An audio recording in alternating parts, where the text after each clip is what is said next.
and your college performance does not relate to the National Football League. It never they does. They played side by side with each other, and he wasn't as good as Quinn Ewers. That's an issue. That's a major issue. It wasn't that it wasn't as good as Quinn Ewers. Ever got to Texas. It wasn't that it wasn't as good as Quinn Ewers. It was Quinn Ewers' program, which Steve Sarkisian made very clear the entirety of the time that Arch Manning was in Austin. So for you to argue that because Ewers is a 7th-round pick, Arch Manning is not that good and not deserving of being first overall is asinine. It is wrong. It is incorrect. I told you he's going to be number 1 overall. My whole thing was I'm buying you're doing your thing now where you double down on a tape that is incorrect. The best quarterback prospect to ever hit college football can't play He's over not a 7th-round pick. There were 2 who didn't even play good. Quarterback recruits in the history of the sport. Quinn Ewers couldn't even play at Ohio State. He couldn't even play at Ohio State. Quinn Ewers. Go look it up. The Early Line, only on SportsGrid. We're going to go through every single thing, and I've got a great team behind me that's going to help me get the job done. I want this to be the place that people come to. There is going to be an energy to game time decisions that you will feel night in and night out. We are going to hit every single one of those markets that you need to know about. We will have everything at our disposal, and we will use that to our advantage. There is not going to be a better place, I promise you, than Game Time Decisions. I'm Kevin Walsh. Tune in to Game Time Decisions weekdays on Sports.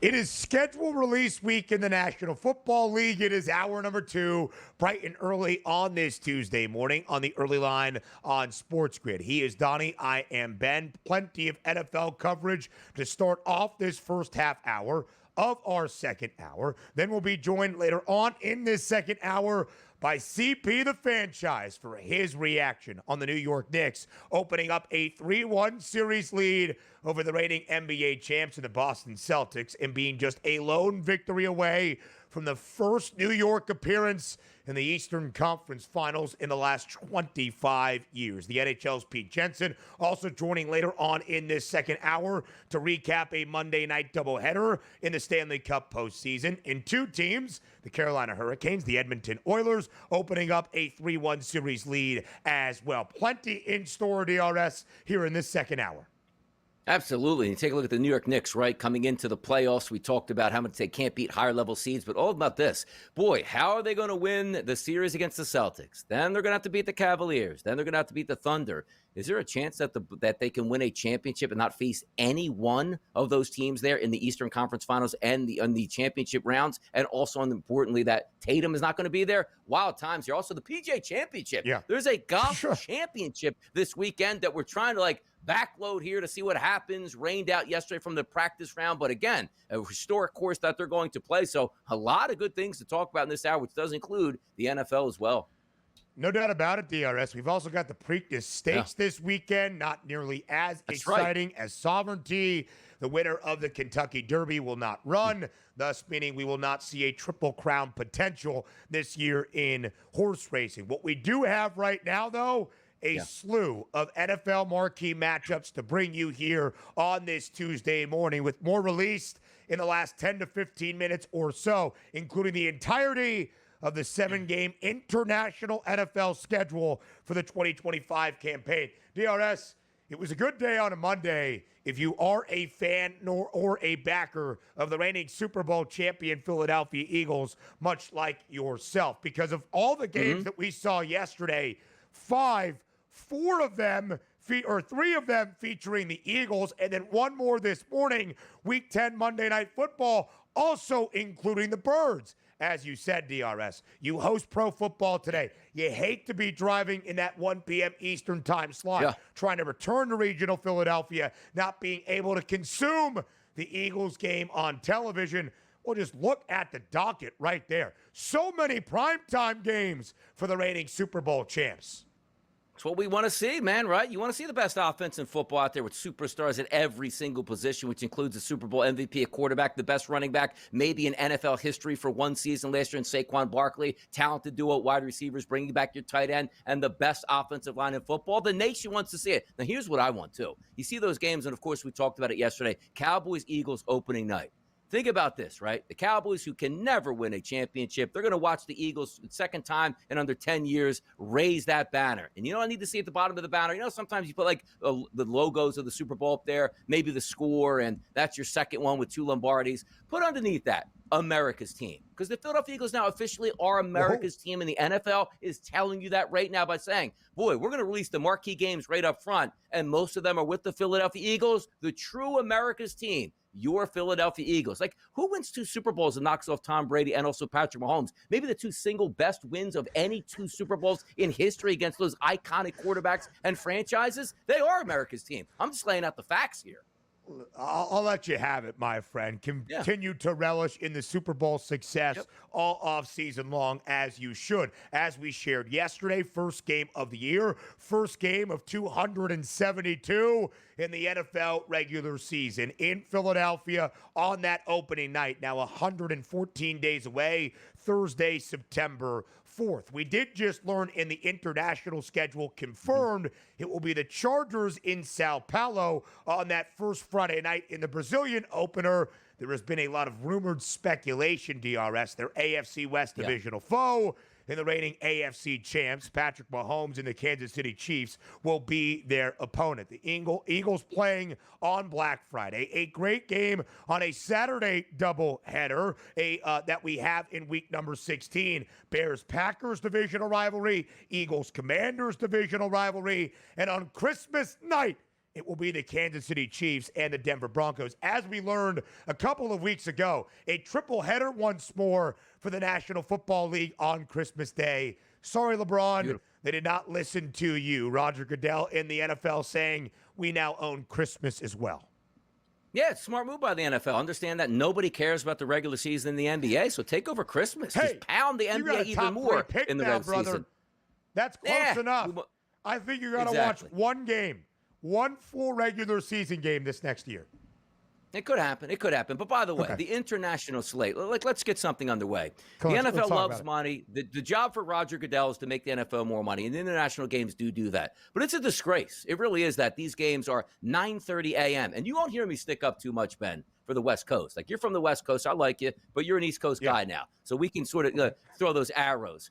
Why should the West Coast teams have to wake up and watch a game at 6:30 a.m., like as a fan base here at that point? Like, I love, now, Graham, I'll change this too. The international games in Brazil, Friday night, that is fantastic. Why doesn't every single one of these international games, Ben, just play on Friday night? That could be your solo night. You slap that bad boy at 8 o'clock, and it's unbelievable theater. Like, why can't we do that? And don't give me like, well, then it's going to be really late at night for like the British fans. Enough with it.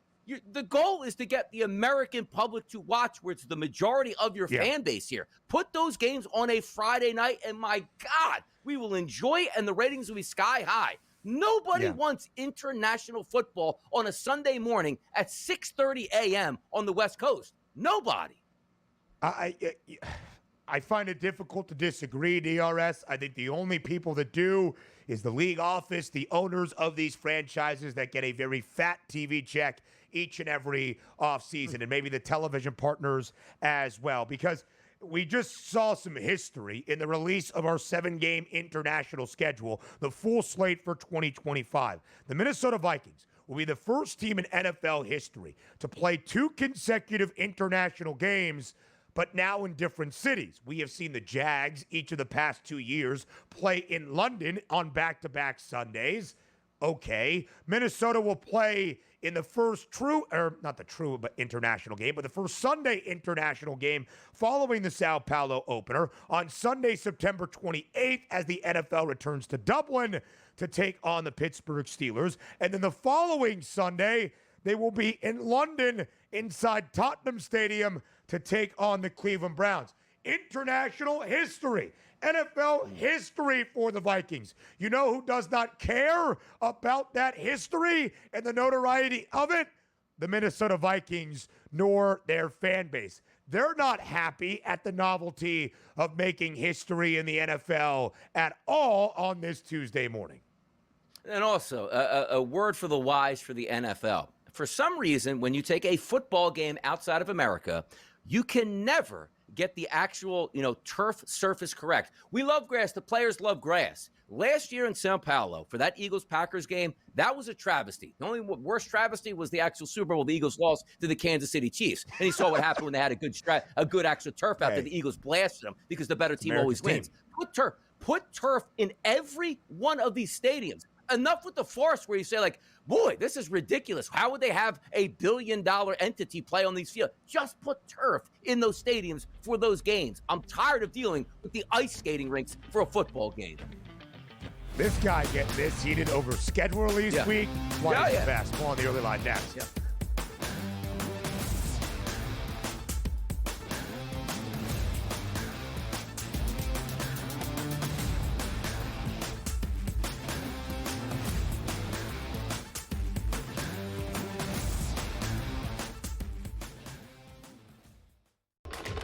Enter into the magical world of McLuck.com, where even the smallest of spins can win real cash prizes.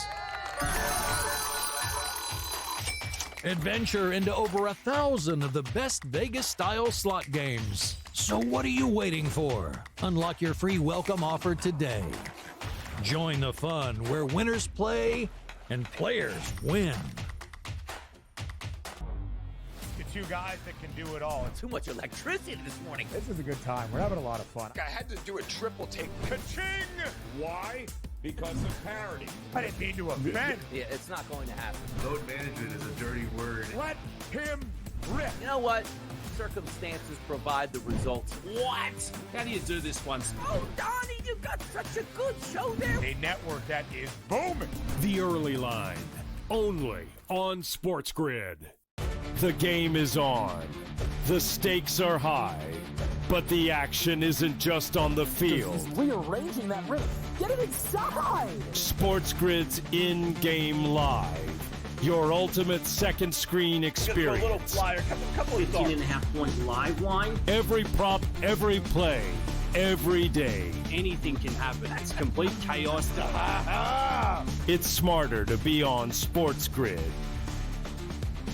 We're going to go through every single thing, and I've got a great team behind me that's going to help me get the job done. I want this to be the place that people come to. There is going to be an energy to game time decisions that you will feel night in and night out. We are going to hit every single one of those markets that you need to know about. We will have everything at our disposal, and we will use that to our advantage. There is not going to be a better place, I promise you, than Game Time Decisions. I'm Kevin Walsh. Tune in to Game Time Decisions weekdays on SportsGrid.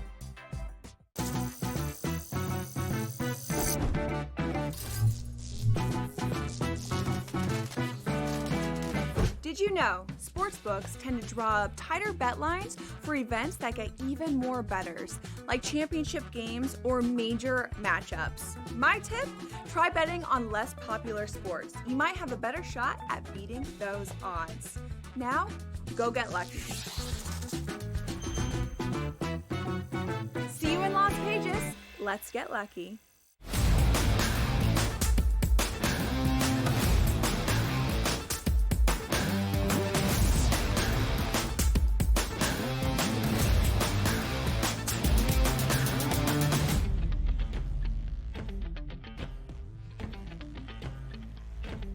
Schedule release week around the National Football League, and our 7-game international slate is out in full on this Tuesday morning. We talked about the Minnesota Vikings making NFL history, but probably not going to mean much in terms of the novelty of it to the Vikes or their fan base. They will be the first team to play 2 consecutive international games in 2 different international locations. First in Dublin in the final weekend of September, then in London the following weekend to open up October. 3 consecutive London games in the first 3 weekends of October, including DRS, of course, the Jacksonville Jaguars in the final one. But thankfully for rookie head coach Liam Cohen, Travis Hunter, and Trevor Lawrence. They don't have to play back-to-back games in London for the first time in 3 years. Here are our 7 international games. The Sao Paulo opener on the opening Friday night of the year, September 5th in Brazil. It's the Chargers against an opponent to be released tomorrow. Probably wink, wink, the Kansas City Chiefs. Then the Vikings and the Steelers in Dublin next. The Vikings and the Browns in London. The Broncos and the Jets in London. The Rams will take on the Jags in London on Sunday, October 19th. Then a couple of weeks off from international action before Sunday, November 9th in Berlin and Sunday, November 16th in Madrid. It's the Falcons and Colts in Germany, the Commanders and the Finns in Spain. Your 7-game international slate for the NFL season in 2025. Now, that one graphic that's showing right now, and I take a look at it, is the team on the right the home team, or is it just like split? Because the Vikings are on the left twice, but you said they're a home team and away team, so the graphics aren't correct, I would assume. The only reason I asked that, too, is because it is a major – it's a major advantage that it's, okay, let's just say it is the Chiefs and the Chargers.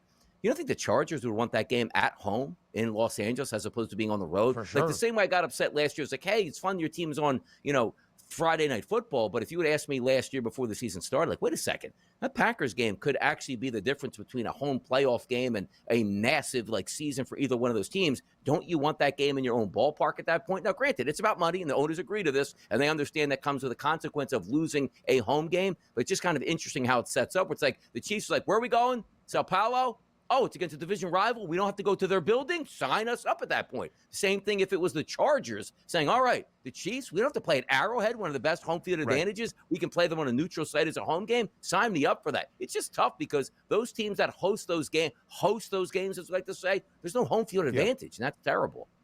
It is interesting, DRS. I'm not entirely sure. Yeah. I think what you are referring to and what I told you from NFL Network's Tom Pelissero, sharing that fact and stat that Minnesota will be the first team to play 2 straight international games in 2 different cities. In his first report, the Vikings would play the Steelers in Dublin. He had the Vikings on, I guess, what would be the right, which often to us signifies home team, and then the Vikings facing the Browns in London, which would kind of be the road split.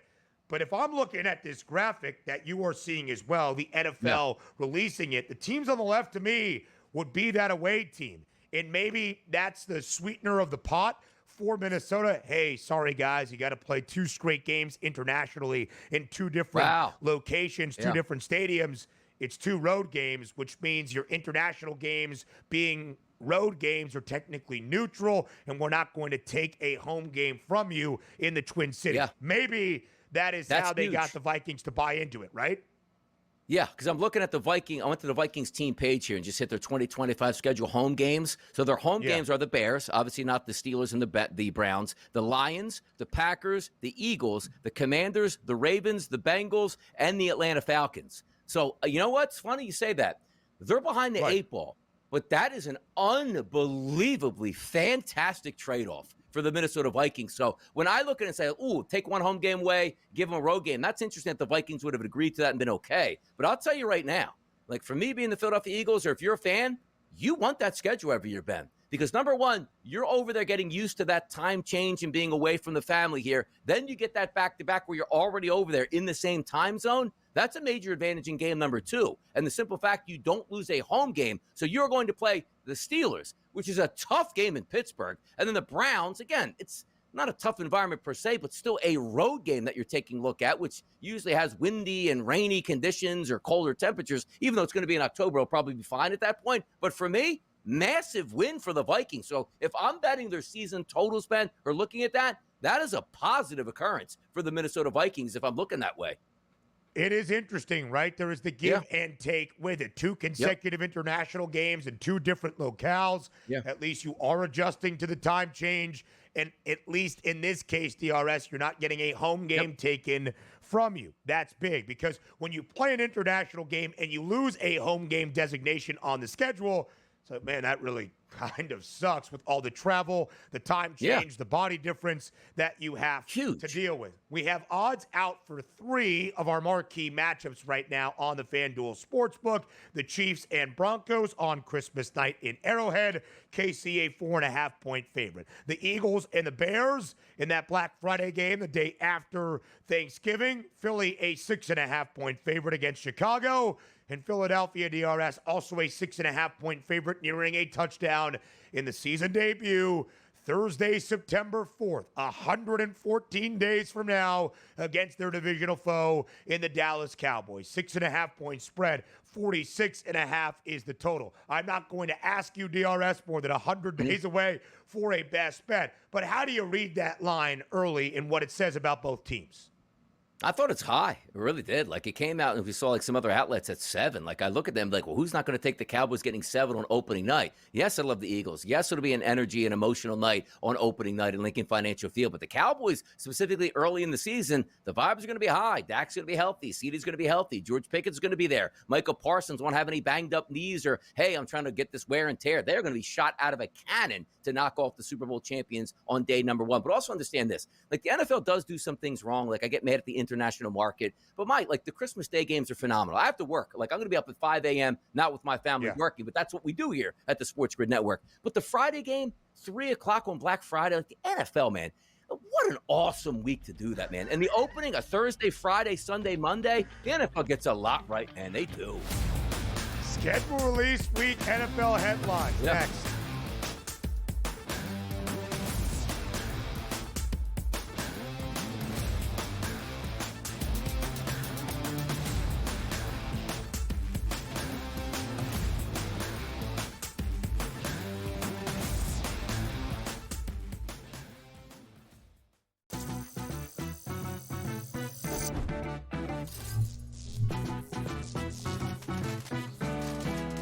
Did you know sportsbooks tend to draw up tighter bet lines for events that get even more bettors, like championship games or major matchups? My tip, try betting on less popular sports. You might have a better shot at beating those odds.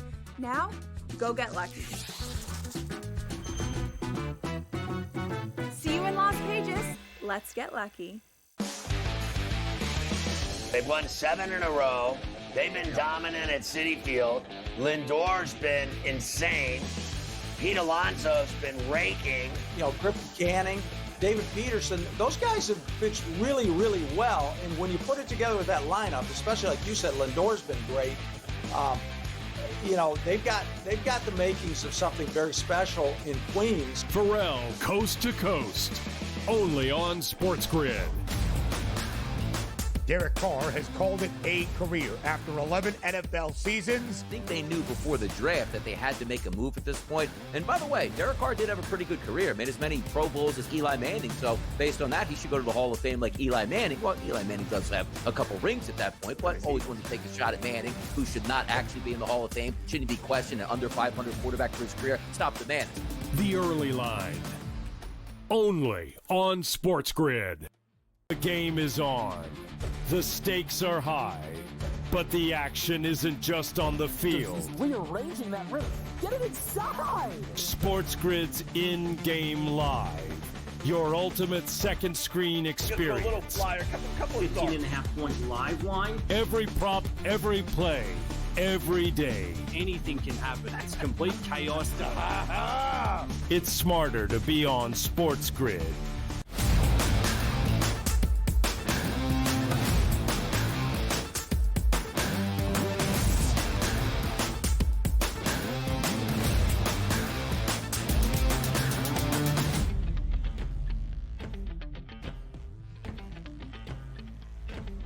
Live right here on the early line on SportsGrid. A big week around the National Football League. It is schedule release week. We're going to get more key games on this Tuesday. Just brought you the 7-game full international slate for 2025. More to come later today. A ton tomorrow. And then, of course, tomorrow night in full, all 32 NFL teams will know the entirety of their 18-week regular season schedule for 2025. That includes the Cincinnati Bengals, but not the only big thing to happen in Cincy this week. Trey Hendrickson, the disgruntled pass rusher who led the NFL in sacks with 17 and a half of them a season ago, gave us an update on his contract negotiations and his status with Cincinnati, because we have not seen much, DRS, from the Bengals. Here was the statement released from Hendrickson and his party to ESPN's Adam Schefter. Quote, "No communication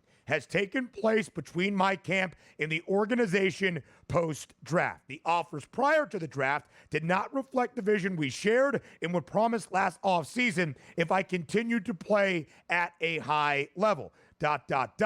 They, in all caps, are no longer communicating. I have been eagerly awaiting a resolution of this situation, but that's hard to do when there is no discussion and an evident lack of interest in reaching mutual goals." End quote. So Trey Hendrickson has not agreed to a new deal with the Cincinnati Bengals, and it appears conversations are at a standstill with the Bengals front office. Yeah, and the defense is really in shambles right now. The offense should be fun. They're going to be a great team to bet on and watch next year from an offensive side of the football, no question about it. But there's the choices are so simple. Like, you're going to talk about a lot with like Giannis in the NBA. If Giannis says he wants to leave, you are going to accommodate him because he's a superstar, and the last thing you want is a superstar disgruntled player that could wreck your season. Now, football's a little bit different. There's 11 on defense, 11 on offense, as opposed to just 5 guys on the court. But there's 2 easy choices. You have a player that wants more money, but it plays at a premium position. You can A, pay the guy because he leads the league in sacks. That's exactly what you love to see. It's hard to get guys that can sack the quarterback. Or number 2, you open it up to all 31 teams outside of yourself. We want to make the best deal possible for Trey. Come and give me a bidding war here. And let's just say at the draft, Ben, you could have gotten a mid to high second-round pick for Trey Hendrickson. You know what that does for the Bengals? Hey, look, we don't have to pay Trey $30+ million a year. We're going to get a pass rusher early in the second round that we think could be an impact player right off the bat. Those are good franchises. You know what bad franchises do? Hey, Trey, you signed a contract. I told you to go out and shop yourself around. We did. We said we can get a 3rd-round pick and a 2nd-round pick. Nope, I want 2 first-round picks or you can't get traded. Already, you're closing the door, which is probably what the Bengals told him. And then number 2, I want a pay raise. Well, you just got a pay raise 2 years ago. That's not what happens here. Guys outperform their salary and contract all the time in the NFL. Once again, Bengals, you're making this so much harder than it is. He wants out. Teams will take a high-level pass rusher, trade him. If not, keep him and pay him. It's easy. And also understand this, Ben, too. When Trey Hendrickson goes, what more do I have to do than lead the league in sacks here? Where, okay, you just paid 2 wide receivers a lot of money and a quarterback, and now I'm sitting here going like, I'm performing might be at the highest level, even higher than those guys, and you're telling me to kick rocks? Yeah, that's not a good look. He had 17 and a half sacks as well in 2023, just did not lead the league. He finished runner-up in Defensive Player of the Year voting a season ago as well. So, Donnie, I think you and I had a pretty fair assessment of the Bengals signing and extending both Jamar Chase and T. Higgins earlier this offseason. I guess credit for getting it done, but you waited far too long. You paid way too much that you did not necessarily need to in resetting the market. If you would have done it with financial foresight last offseason for Jamar Chase, the offseason prior for T. Higgins, and you would have allowed yourself the financial flexibility to build out the defense, to pay your superstar in Trey Hendrickson to be a true Super Bowl contender once again. So because of that, DRS, I can't buy into the Bengals just yet. What say you for Cincy's outlook for 2025? I'm going to buy in on a week-to-week basis because you're going to be loving those targets to the wide receivers, and Joe Burrow is going to put up monster numbers. Why? Because his defense is going to give up 28-plus points each and every week. So in order to win a championship, you can have a great offense that works. You just can't have a sieve defense that can't back up anything. They were terrible last year, and you're probably going to say they're going to be even worse if they lose Hendrickson or he doesn't show up for game number 1. I can't buy into the Bengals as a whole, but I can buy into the prop bets that the Bengals are going to put up on offense, no question. Cincinnati over an 11 of 17 games last season. That might be 14 or 15 this year if this is what the defense is going to look like. Continued reaction from Madison Square Garden last night. Next.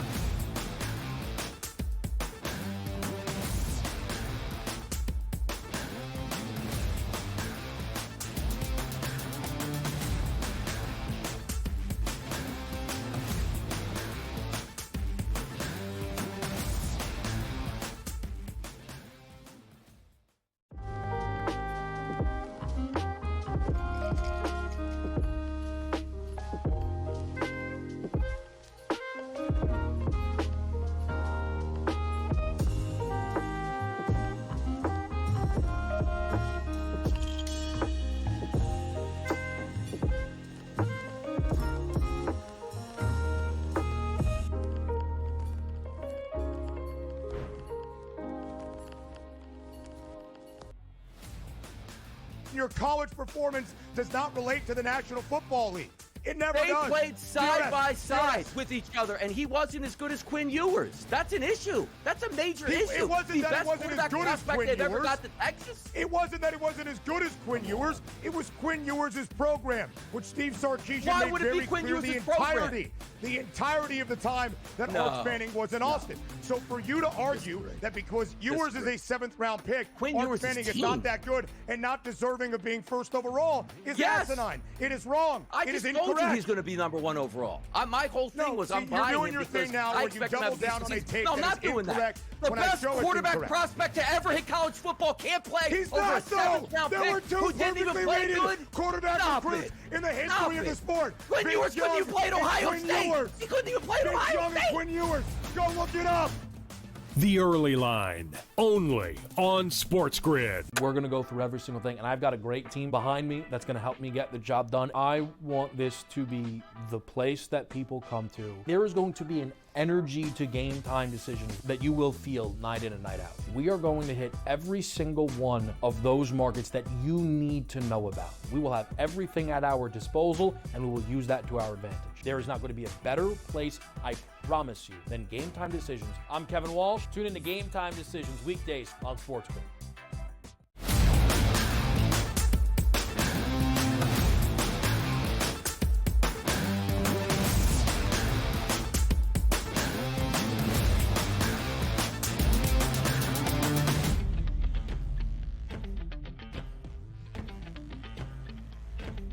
Live right here on this Tuesday morning on the Early Line on SportsGrid in dramatic fashion. Rallying once again last night in game number 4 inside the world's most famous arena in front of an electric crowd. The New York Knicks hold a 3-1 series lead in their second-round set against the Boston Celtics. 1 win away from the first conference finals appearance for New York in the last 25 years. So joining us on this Tuesday to react and put a bow on all of it, CP the Fanchise is here on the Early Line, of course, of Knicks Fan TV, breaking it all down for us on this Tuesday morning. CP, as always, we appreciate the time, man. Thank you for being here after what I'm sure was a very long and yet very exciting night on a Monday outside Madison Square Garden. Long and exciting nights, Ben and Donnie, as all these games are, win or lose, man. But this is a great time of year. You know, it's orange and blue skies, even though it's a little bit gray outside. And just a great win for this organization, a great win for the fans, and stellar play by these Knicks players. A resilient group, no question about it. A resilient group to the nth degree, CP, because, of course, in the opening 2 games inside TD Garden, the Knicks trailed by 20 points in the third quarter and rallied to win both. Yeah. Last night, down by 14 points early in the third, they rallied to take a 3-point lead entering the fourth and final stanza against the Seas and hold Boston off down the stretch. 121-113, the victory for New York last night, outright as a 5.5-point underdog in game number 4 inside Madison Square Garden. CP, you called them resilient. What has been the biggest reason the Knicks have showed off this resilience in the second-round series against the Celtics? Well, it starts with Captain Clutch, Jalen Brunson, guys. I mean, absolutely electric in that win yesterday. 39 points and 12 assists, 5 rebounds. And this is an incredible stat that I found on Jalen Brunson. Shout out to my guy, Tommy Beer, for this. It's in after every playoff loss, Jalen Brunson is averaging 34 points, 7 assists, and 4 rebounds. And the Knicks are 8-2 in those games. I happened to be at one of those games last year, game 4 in Philadelphia, where he dropped 48 points. Last night, again, 39 points, 12 assists, 18 points in the third quarter, fellas. He was absolutely marvelous in this game, and I thought his floor game was excellent. He was balanced. He was scoring when his team needed to. He got Mikal Bridges going, OG Anunoby going. He was dishing. I mean, this guy will never let his team down. And, hey, this is the NBA's Clutch Player of the Year for a reason. He was brilliant last night in that win. I'm enjoying the series all the way through, but also I love to talk to fandom here, CP, and that's what I want to talk to you about it with, because Ben will tell you ad nauseum. Like, the Knicks haven't won since 1973. You want to talk about a passionate fan base that the Knicks have? They are waiting to explode at the littlest concept where the Knicks might have a pathway to an Eastern Conference Finals or a championship. I'm an Eagles fan. I can remember 2017, the night they won the championship over, and I said to myself, like, this is the greatest environment because we haven't seen anything like this. And 1973 is the last championship. Talk about the ride. And again, we're only in round number 2 that every day you're waiting for Knicks basketball going, you know what? We might make the Eastern Conference Finals and not even face the Cavaliers. Who knows what's going on in the West, but we're going to vanquish the Celtics here. Talking about the ride on a day-to-day basis and just the excitement of what's going on with the Knicks fan base right now. You know, Donnie, man, it's what made me a fan coming up in the 90s. You know, watching this team for 30-plus years, you watching the playoffs because you just never know what can happen. And the Knicks are always good for giving you those magical moments. Last year, it was the DiVincenzo three-pointer against the 76ers. You know, this year, it's these comeback wins against the Boston Celtics. And then you look outside, 7th Avenue is mobbed. Knicks fans all over the place in jubilation. And as we said before coming on to the show, this is really, I'm really happy for the young generation of Knicks fans who didn't experience the blue-collar Knicks of the 90s, or certainly didn't experience the 70s championship teams. These are the Knicks teams that the younger generation can really rally around, and it's just been an incredible feeling and an incredible ride.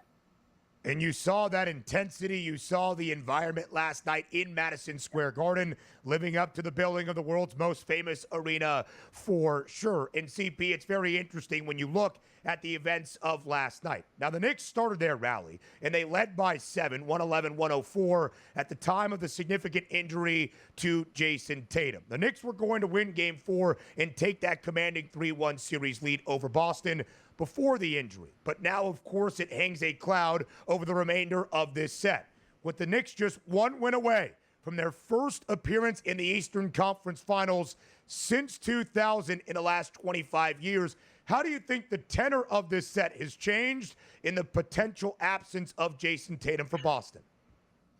Well, the Knicks can't look past Game 5. They need to go into Boston and handle business, and they need to close out this series and get some much-needed rest looking into the Eastern Conference Finals. But you know what, man? When you think about this comeback in the third quarter, they're down by 14 points. I thought the Knicks defense really made a great adjustment in locking in on those Tatum and Horford pick and rolls. They were running Jalen Brunson, Karl Anthony Towns through a lot of stagger screens, and the miscommunication between those guys allowed the Celtics a lot of open three-pointers. But then when they allowed Karl Anthony Towns to be out on Tatum in isolation, I thought Towns held his own.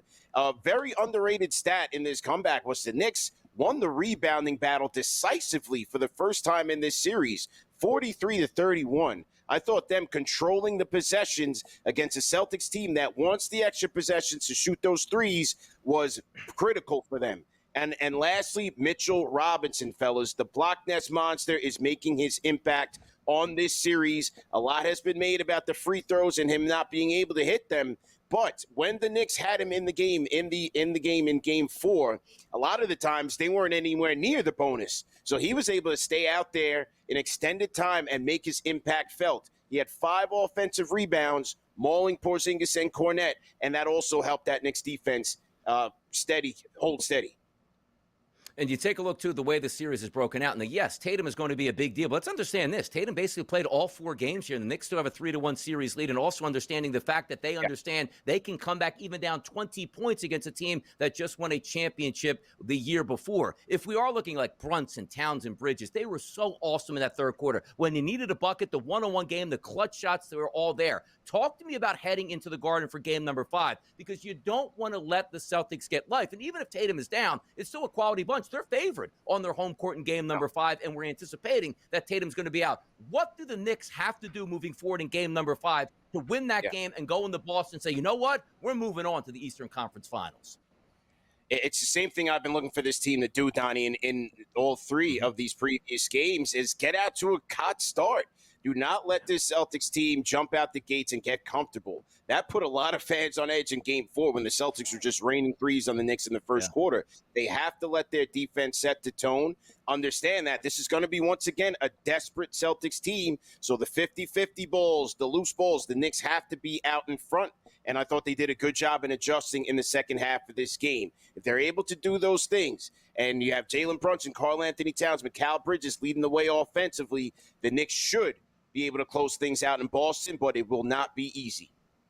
Now a 4.5-point spread in favor of the Celtics. As CP mentioned, the Celtics had an 11-point lead at the end of quarter one last night, an 11-point lead at the break last night. They were 12 of 24 from deep at the half last night, and still the Knicks, down by as many as 14 in the third quarter, found their way to a rally once again. Mike Breen, who not only is the lead play-by-play announcer for ESPN, but calls Knicks games on MSG throughout the regular season, said last night, CP, it was probably the biggest win for the New York Knicks as a franchise in the last 25 years. So we hope you continue the celebration all the way to Game 5 and potentially the Eastern Conference Finals now as well. CP the Fanchise joining us here on this Tuesday on the early line. We appreciate the time as always.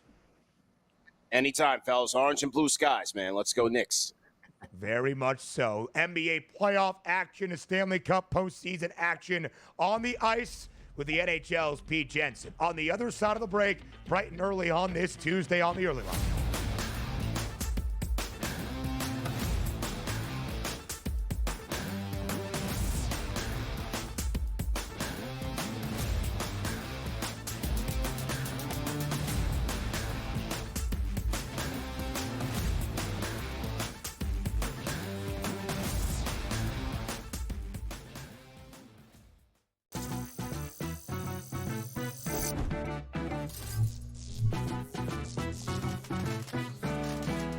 Did you know sportsbooks tend to draw up tighter bet lines for events that get even more bettors, like championship games or major matchups? My tip, try betting on less popular sports. You might have a better shot at beating those odds. Now, go get lucky. See you in Las Vegas. Let's get lucky. They've won 7 in a row. They've been dominant at Citi Field. Lindor's been insane. Pete Alonso's been raking. You know, Griffin Canning, David Peterson, those guys have pitched really, really well. And when you put it together with that lineup, especially like you said, Lindor's been great. You know, they've got the makings of something very special in Queens. Pharrell, coast to coast, only on SportsGrid. Derek Carr has called it a career after 11 NFL seasons. I think they knew before the draft that they had to make a move at this point. And by the way, Derek Carr did have a pretty good career. Made as many Pro Bowls as Eli Manning. So based on that, he should go to the Hall of Fame like Eli Manning. Well, Eli Manning does have a couple rings at that point, but always wanted to take a shot at Manning, who should not actually be in the Hall of Fame. Shouldn't be questioned, an under 500 quarterback for his career. Stop the man. The early line, only on SportsGrid. The game is on. The stakes are high, but the action isn't just on the field. Rearranging that roof. Get it inside! SportsGrid's in-game live.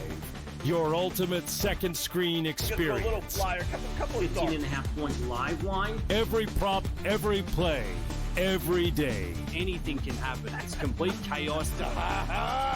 It's smarter to be on SportsGrid.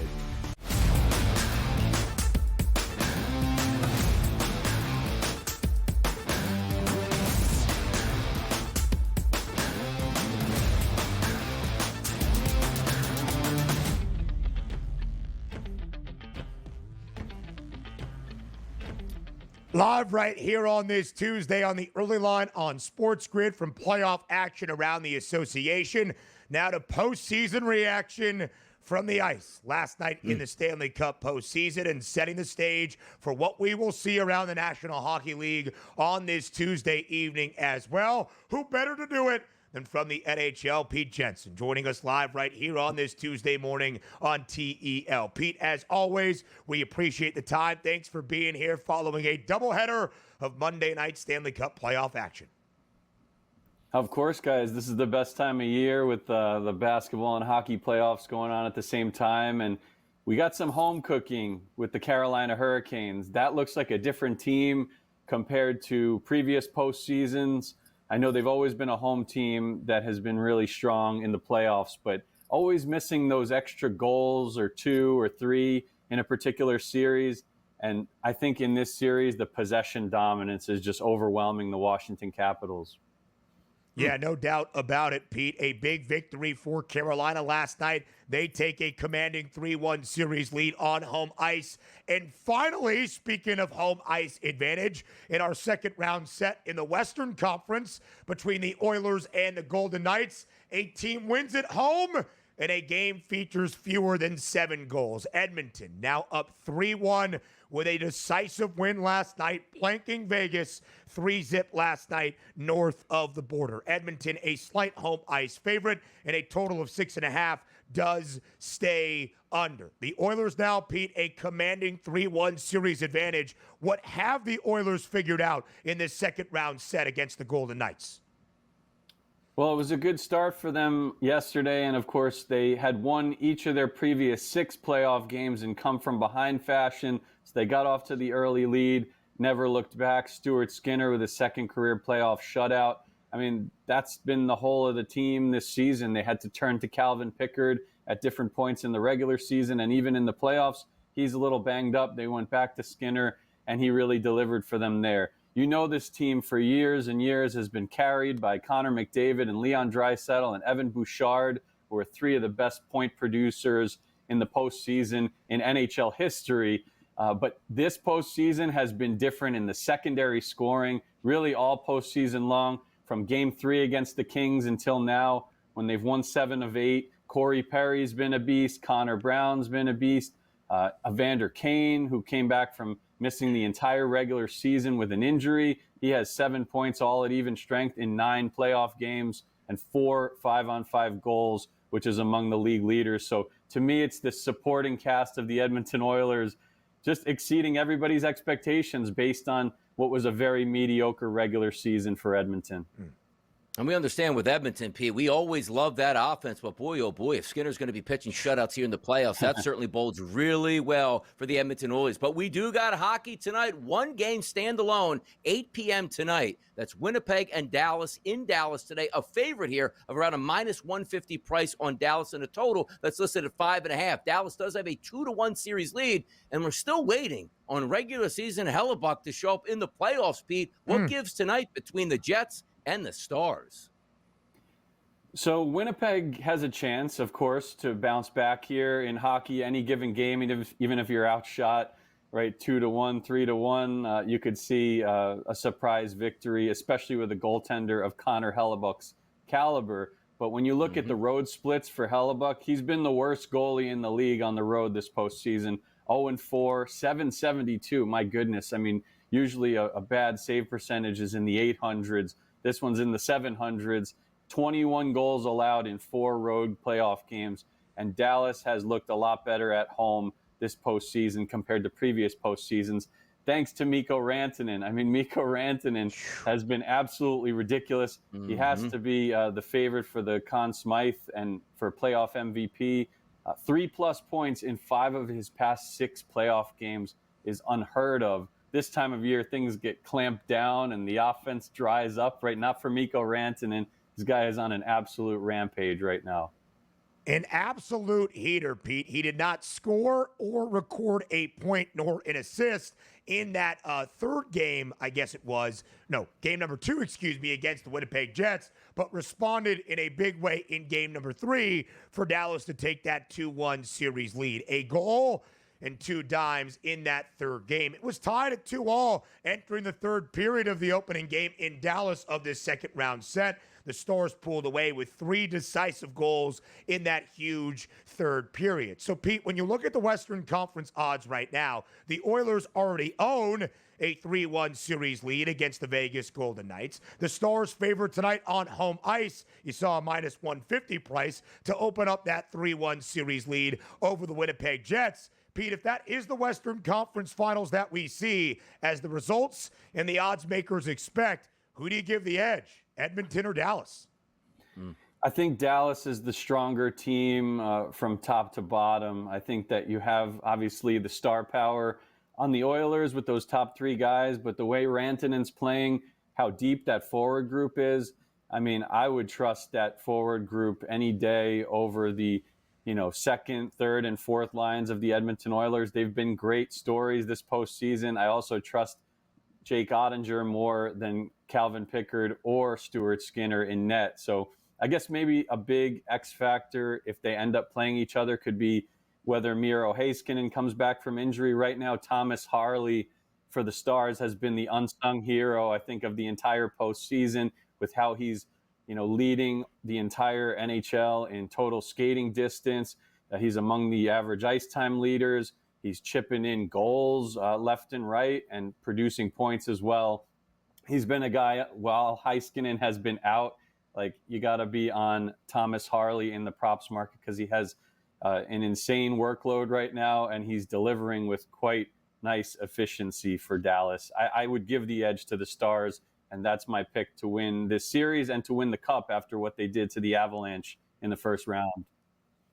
And you could see a quick change in those odds if Dallas does, in fact, take that 3-1 series advantage with a home victory tonight over the Jets in game number 4. By the way, for Mikko Rantanen, who has 17 points in his last 6 playoff games, as Pete alluded to, minus 290 tonight on the FanDuel Sportsbook to record at least a point against Winnipeg. To the Eastern Conference we go with Pete up next.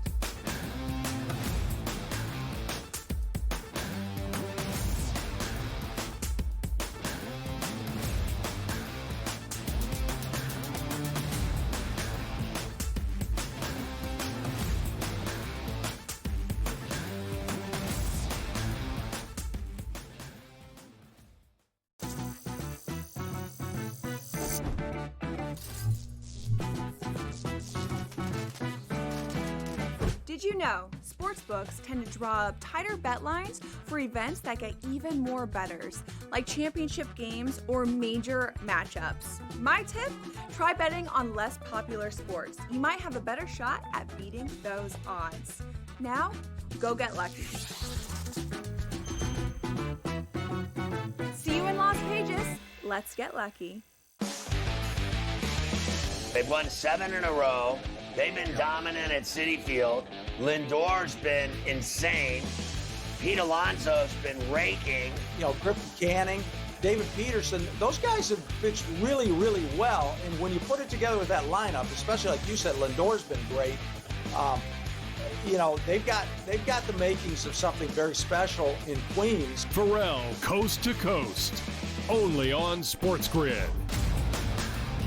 Derek Carr has called it a career after 11 NFL seasons. I think they knew before the draft that they had to make a move at this point. And by the way, Derek Carr did have a pretty good career. Made as many Pro Bowls as Eli Manning. So based on that, he should go to the Hall of Fame like Eli Manning. Well, Eli Manning does have a couple rings at that point, but always wanted to take a shot at Manning, who should not actually be in the Hall of Fame. Shouldn't be questioned an under 500 quarterback for his career. Stop the man. The Early Line, only on SportsGrid. The game is on. The stakes are high, but the action isn't just on the field. He's rearranging that roof. Get it inside! SportsGrid's in-game live. Your ultimate second screen experience. Just a little flyer, couple of 15.5-point live line. Every prop, every play, every day. Anything can happen. It's complete chaos. It's smarter to be on SportsGrid.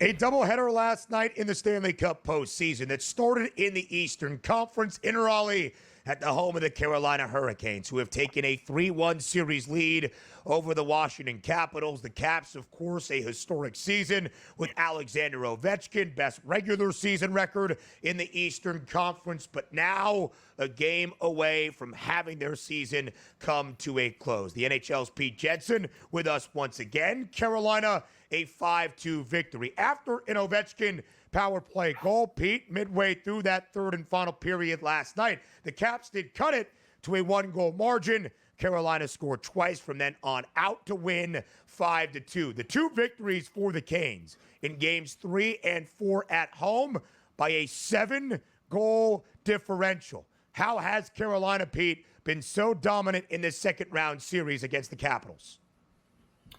I think that the possession style, we talk about it all the time, 5-on-5, shots on goal, shot attempts differential. It's been heavy in Carolina's favor in this series, and they've also gotten outstanding goaltending from Freddie Anderson.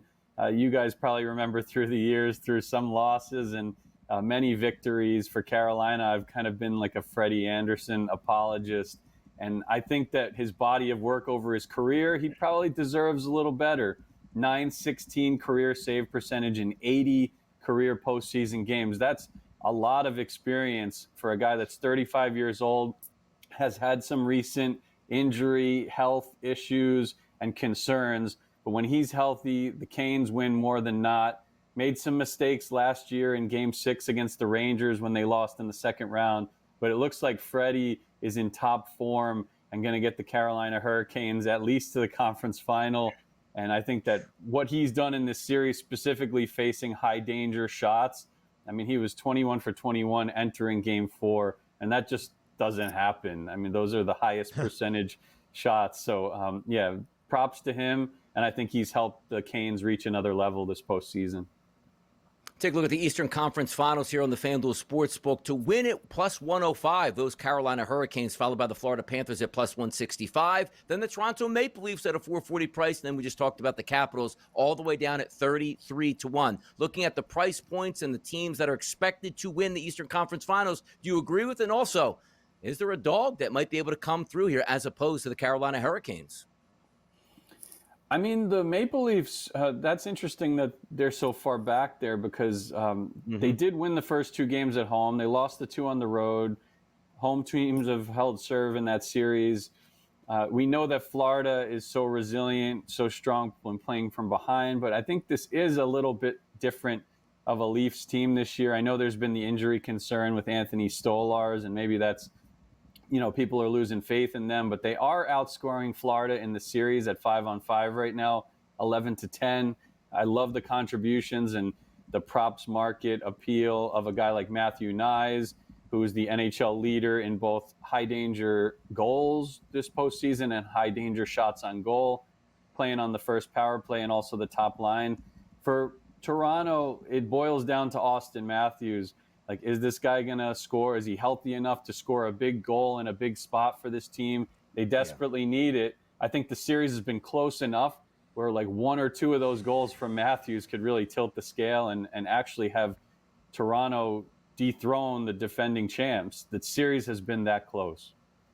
And when you look at it, Pete, only one game tonight, of course, in Stanley Cup playoff action in Big D. Stars a minus 150 home favorite to take a 3-1 series lead against the Winnipeg Jets. Tomorrow will be game number 5 up in the 6th between the Leafs and the reigning champs in the Florida Panthers. And so far, each of our two teams have won each of their 2 games on home ice. And yet Florida, a slight road ice favorite for game number 5 tomorrow. Do you think the odds are fair to have the reigning champs as a road favorite in Toronto in a decisive game 5?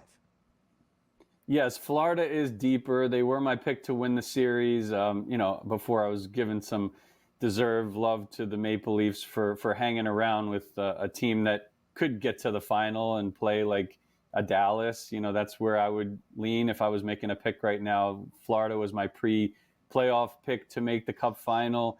And they've been really strong in this series, despite facing some adversity. Brad Marchand is back. We haven't seen the very best from Matthew Tkachuk, but I think it's coming. Yeah. Sam Bennett has been a beast. I know, a couple of dicey plays here and there, but overall he's bringing the offense. That was a huge goal last game. And Aaron Ekblad, when he's in the lineup, Panthers are a pretty damn good team. So you have to look at them as the leading team to get back to the Cup final in the East. Pete, appreciate it. Hour 3 next.